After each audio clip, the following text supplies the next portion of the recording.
Check one, two. Hey guys, how are you? What's going on here? So I couldn't do my trade review earlier today because I traded longer than usual. I allowed myself to trade in the afternoon session, and I have always said it that I shouldn't be trading in the afternoon session. Anyhow, guys, so I'm going to do my trade review now. I'm a bit under the influence. I had a few beers, so I'm just going to chill out and try and go over it the best I can here and try and explain to you in the most clarity possible. So I started off the day green, in fact, and I managed to let myself finish the day red. So full disclosure here, I'll show you my P&L on the day. There you go. So down 7.5% on the day. You can see all the P&L, the contracts I traded right here. And again, I'll show you my trade log right there. So I started off the day here trading, shorting the 283 calls. So 2-point wide credit call spread. Again, so this was the first entry at 9:53, second entry at 10:21, and then I covered it at 11:11 for some profits, and then the rest of the day was a mess, trading these long 270 puts, and then I ended up covering these calls at the end of the day here. So let's go over that real quick, and you can see how I made the mistake of not covering my trade when it went back to my break-even point. And yeah, and that's the hard thing, right? Because as an analyst, you can view a chart and it's not so hard to identify what the most likely scenario is, right? But the problem with that is that it gives you the illusion in your head that you can give yourself leeway as to if you can leave a trade on cut your trade on break even or not.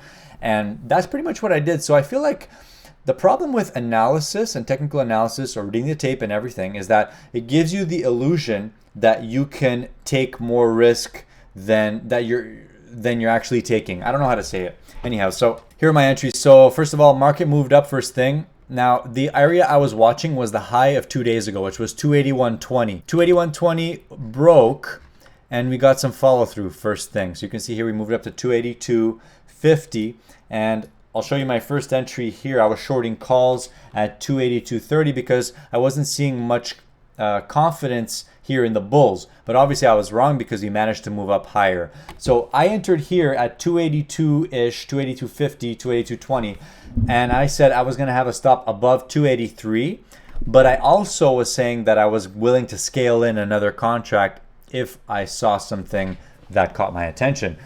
Okay, so what happened was I didn't actually cut the trade at 283 because I was watching how SPY was reacting at 283. You can see we moved up, pulled back again to the moving average, and then we saw bulls in the morning coming through here. And again, I was keeping a strong eye on the tech sector because the tech sector was very, very strong today. Now, my second entry was right here at 1022, and that was near the high of the day in hindsight. I keep blocking the chart, but it's not a big deal anyway. So my average price on this credit spread was around $91, and I had two of them, okay? So I was short the 283 calls. Again, you can see we pulled back here. And you know what? Let's pull the replay function just for fun here on the 2-minute chart. So there we go. So we pulled back right to the moving average, and we sold below the moving average. So that right there is a bearish sign. If the buyers are not coming in at the moving average, that's a bearish sign. So the lower we go here, we tried for a second leg down. You can see that the bulls came in to buy the dip here right at the moving average 2-minute chart. And let's see what happened. You can see that they failed right there. The bulls got stopped out, and we're looking for a second leg down at this point. So big legs down. That's the third leg down, going all the way to almost the low of the day, which was 279.91. So generally, I was looking for a place to take profit. I was waiting at this point for a moment for the market to tell me to start taking profit on my call spreads. And of course, that moment came. I started to take profit when we hit 280, close to 280.20-ish, all right? And I didn't take the entire position off. I only took off half at that point. So here's the trade log again. There you go. 11.11. I closed half the position for 68. My average price was 91. So locked in some gains. And at that point, the mistake was not putting in my break-even stop limit order into the market. I didn't do it at all. And it wouldn't have been the end of the world to do that either, because obviously the trade was so far from my break even. I could have just put a break even stop or even a trailing stop at that point. A stop limit order, very specific there. And what happened after was, well, SPY grinded higher from the low of the day. We held the low of the day, this 280 area, and we grinded and we had a huge bull move that pushed the price all the way back to the 280, 250 area, and then shortly after 283. And what do you know, the trade's back to my break-even point. And what do you know, I didn't cut it at my break-even point. So, you know, there's no leeway for this type of trading. You cannot have a trade where, especially a trade like this, I literally let it go right back to my break-even point and I didn't cut the trade. I said, you know what, I'm just gonna let it run and give the discretion to the market. And I didn't obviously actively make that decision.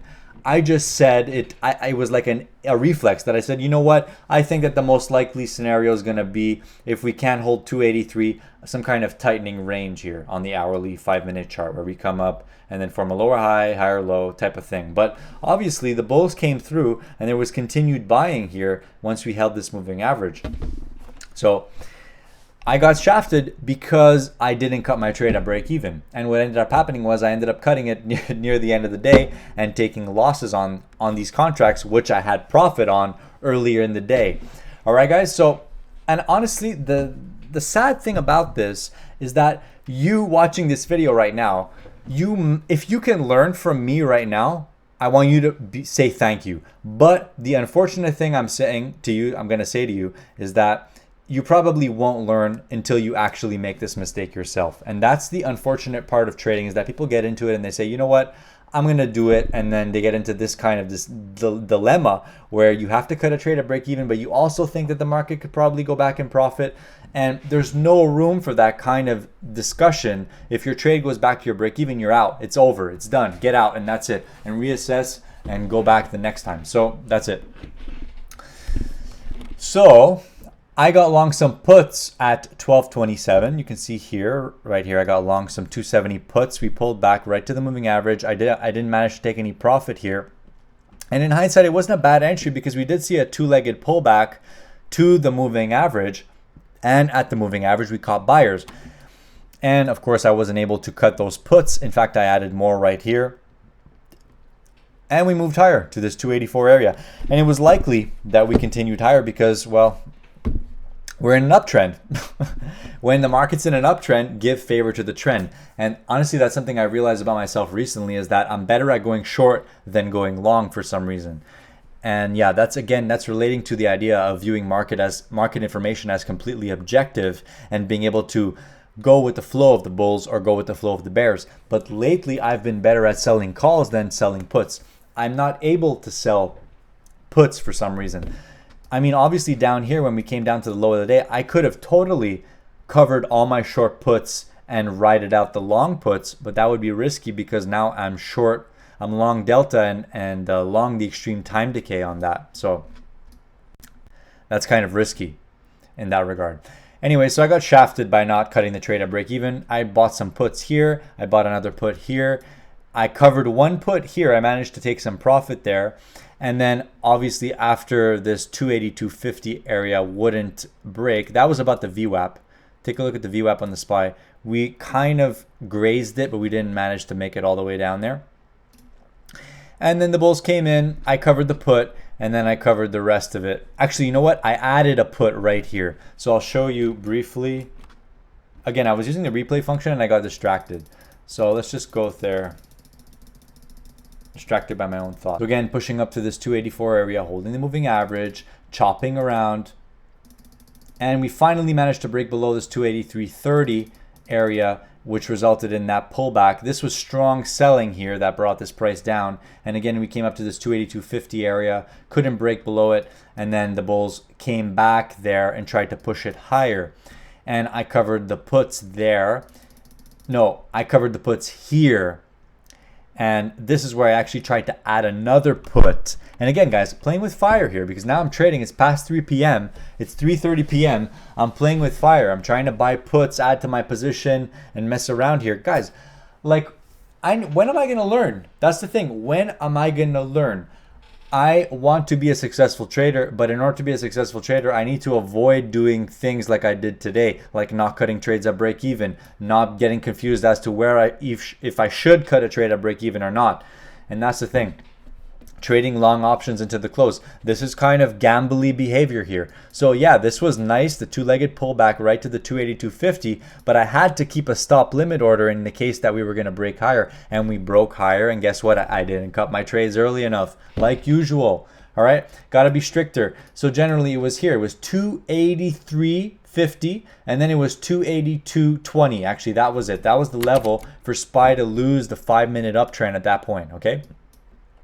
You can see that once we broke below that, the sellers took control until we bounced. You can see that we bounced once, came up here, bounced again, and then a lower high, and then we broke above the 283.28 area with continued buying.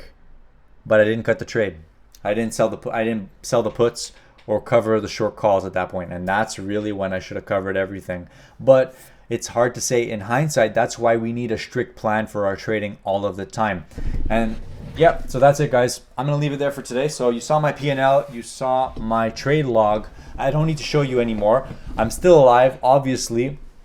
The point is, I'm still working out the kinks in my trading. I definitely have success trading the morning session. As you can see, I was up about $60 to $70 US in the morning, and I managed to give that all back and be down 78 Canadian or whatever it showed on my thing. So there you go, about 7%. Anyhow, so you got it, guys. I hope you learned something from this video. Give it a like button. I know this might be very intense for you to watch. Like, you watch this and you're like, wow, trading's hard. This is the reality of trading, guys. If you want to learn how to trade, watch my videos on repeat. I give you everything. All right, take care. Bye.